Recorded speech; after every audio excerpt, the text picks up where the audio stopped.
Olá! Quando a gente pensa em Natal, acho que a imagem que vem na cabeça da maioria das pessoas é bem clara, né? Sim, aquela cena clássica. Exato. Uma noite silenciosa, a estrela brilhando, a manjedoura, um bebê. É uma cena de paz, sabe? De ternura, de um novo começo. Uhum. Mas e se essa imagem for só, tipo, a capa de uma história muito mais densa? E se o presépio não for o fim da história, mas o começo de uma operação de combate? É uma mudança de perspectiva e tanto. E é exatamente essa a proposta da nossa fonte de hoje, um trecho do livro Boas Novas de Grande Alegria, de John Piper. Certo. Ele nos convida a olhar para o Natal através de uma lente bem diferente, a do livro de Hebreus na Bíblia, e argumenta que o nascimento de Jesus não foi só um evento milagroso. Foi mais do que isso. Foi um ato estratégico, deliberado. Um ato com um objetivo final já traçado desde o primeiro momento. Exato. Então, nossa missão aqui é mergulhar nessa lógica. Vamos analisar como o autor conecta o presépio diretamente à cruz, Uhum. argumentando que um não faz sentido sem o outro. A ideia central que a gente vai desvendar é que a Sexta-feira Santa é a verdadeira razão do Natal. Parece até contraintuitivo, né? Um pouco sombrio para a época. Totalmente. Mas vamos ver como o argumento é construído passo a passo. Vamos lá. Vamos começar com a passagem que serve de base para toda essa reflexão. É de Hebreus capítulo 2, versículos 14 e 15. Ok. O texto diz assim: Visto, pois, que os filhos têm participação comum de carne e sangue, destes também ele igualmente participou, para que por sua morte destruísse aquele que tem o poder da morte, a saber, o diabo, Certo. e livrasse todos que, pelo pavor da morte, estavam sujeitos à escravidão por toda a vida. Lendo assim de uma vez é um trecho bem denso. Mas a primeira parte da análise do autor foca nessa conexão inseparável, né? Entre o nascimento e a morte. Sim, Ele diz que Jesus precisava participar de carne e sangue para poder morrer. Isso me soa como se a humanidade fosse um pré-requisito para a missão. exatamente. É como se ele precisasse se tornar vulnerável para poder vencer. Essa é a lógica teológica apresentada. O argumento é muito direto. Em sua natureza divina como Deus, Cristo é imortal. A morte é uma experiência da criação, não do Criador. Entendi. Então, para cumprir o propósito de morrer no lugar dos pecadores, o que, segundo essa visão, é o coração do plano, ele precisava primeiro se tornar um de nós. Ele precisava de um corpo. Exato. Um corpo que pudesse sangrar, que pudesse sentir dor, que pudesse de fato morrer. Então, a encarnação, o Natal, é o ato de se qualificar para a morte. Não é o objetivo final, Não. mas o meio indispensável para chegar lá. O presépio é o ponto de partida obrigatório para o Calvário. Precisamente. Sem a manjedoura, não haveria cruz. Um é a porta de entrada para o outro. Isso já muda completamente a atmosfera da celebração, né? Com certeza. Não é apenas sobre o nascimento de um rei. Mas sobre o nascimento de um sacrifício. Certo, o plano era morrer. Mas, Por quem?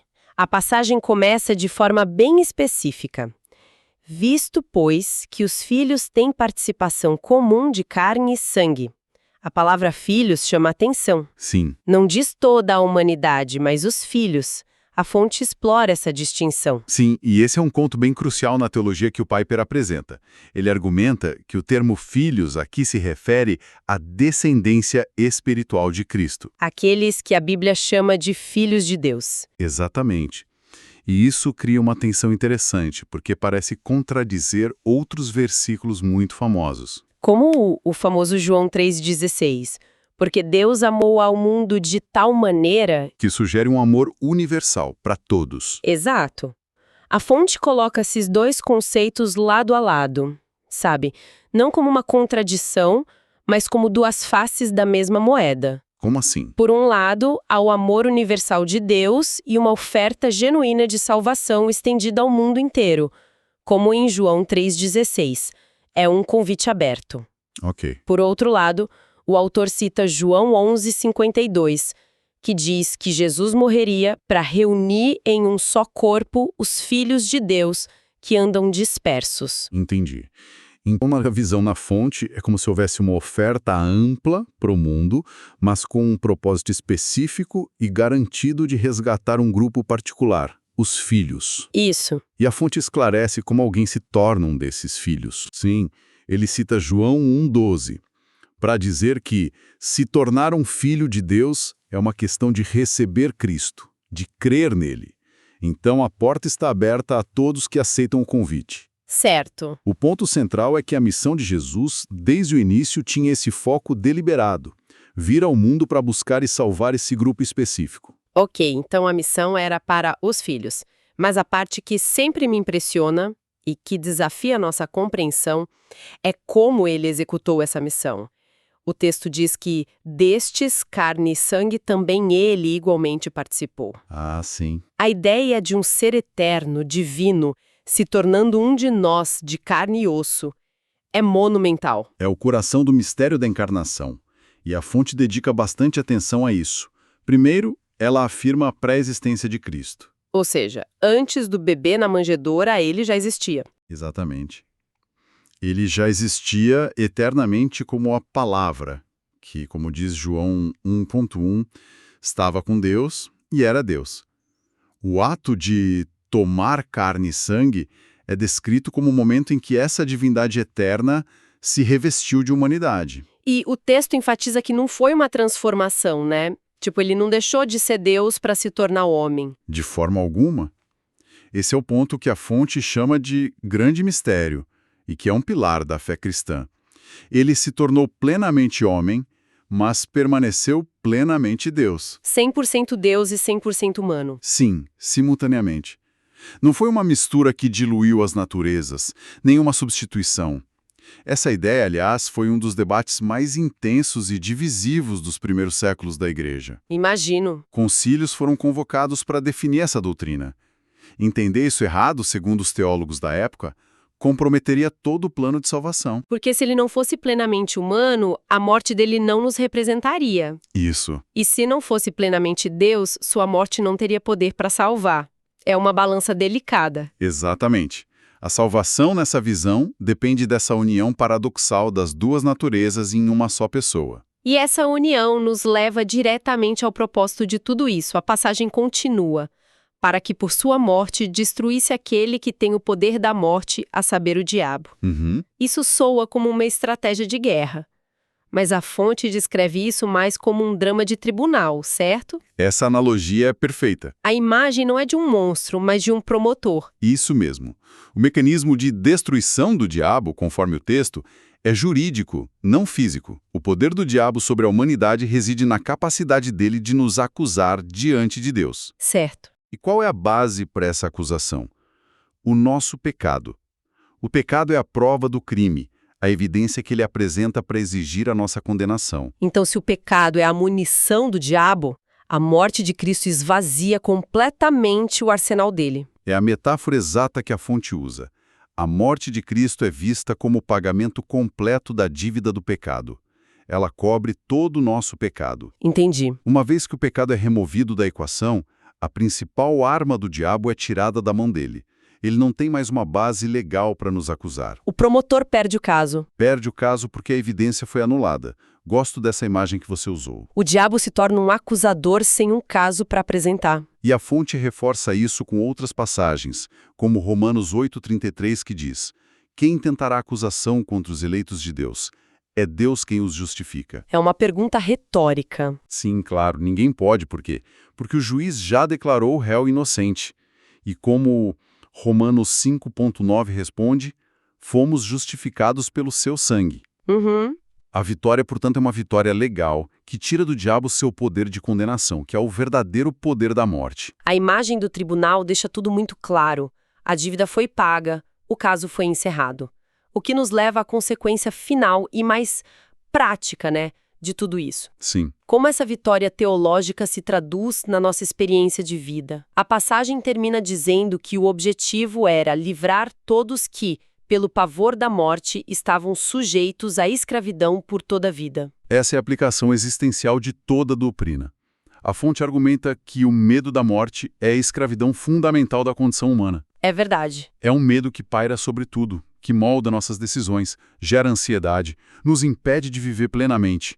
É uma corrente que nos prende, sabe? E a lógica do autor é que, se o maior inimigo foi derrotado, não há por que temer os inimigos menores. Precisamente. Se o pior que poderia acontecer conosco, a morte e a condenação eterna, já foi resolvido, o resto perde sua capacidade de nos aterrorizar. Certo. Mas o ponto que o autor enfatiza, e que é crucial, é que essa liberdade não é só uma promessa para o futuro, para depois que a gente morrer. O objetivo do plano é que essa certeza remova a escravidão e o medo do agora. Entendo a lógica, mas, na prática, a gente sabe que o medo não desaparece com um estalar de dedos, né? Claro que não. Mesmo pessoas de fé lutam com ansiedade, com medo da doença, da perda, do fracasso. A fonte fala sobre como essa crença se traduz numa experiência real do dia a dia. A fonte não apresenta isso como um interruptor mágico, mas como uma verdade fundamental na qual a gente deve se firmar diariamente. Entendi. A ideia é que quanto mais profundamente a gente compreende e acredita que nosso destino final está seguro, mais o poder dos medos terrenos diminui. Não é que o medo desapareça. Não, não é isso. Mas a escravidão ao medo é quebrada. Não somos mais controlados por ele. O resultado prático que o autor aponta é uma vida que pode ser vivida com mais coragem, alegria e generosidade. Porque não estamos mais paralisados pela autopreservação a todo custo. Exatamente. É uma liberdade para arriscar, para amar, para servir, sem o pavor constante do que podemos perder. A corrente foi quebrada, mesmo que a gente ainda sinta o peso dela de vez em quando. Isso. É uma mudança de status, de escravo para livre, Uma liberdade que é uma realidade declarada. que somos chamados a viver e a experimentar cada vez mais. Resumindo toda essa nossa conversa, a perspectiva que a fonte nos trouxe é muito poderosa. Ela une o presépio e a cruz de uma forma que os torna, assim, completamente inseparáveis. Não são dois feriados distintos com temas diferentes. Um sobre nascimento e paz, outro sobre morte e sacrifício. Não. São o começo e o clímax da mesma missão de resgate. Exato. Isso mesmo. O Natal, por essa ótica, deixa de ser só uma celebração sentimental e se torna o primeiro ato de um drama cósmico, Um drama com um propósito bem claro. um propósito de resolver os problemas mais profundos da condição humana. O pecado que nos separa de Deus, a morte que é a consequência disso, e o medo da morte, que nos escraviza em vida. E o nascimento de Jesus foi o passo inicial e absolutamente essencial para desarmar tudo isso. Exatamente. Uma perspectiva que, sem dúvida, dá um peso e uma profundidade muito diferentes àquela imagem serena do bebê na manjedoura. Com certeza. E a fonte argumenta que a compreensão desse plano deveria nos libertar do medo no nosso dia a dia. Isso me deixa com um pensamento final, sabe? Algo para quem nos ouve refletir. Manda. Se alguém aceitasse plenamente essa perspectiva de que o maior medo já foi vencido, qual seria um medo específico grande ou pequeno em sua vida que perderia força hoje? Que decisão seria tomada de forma diferente amanhã?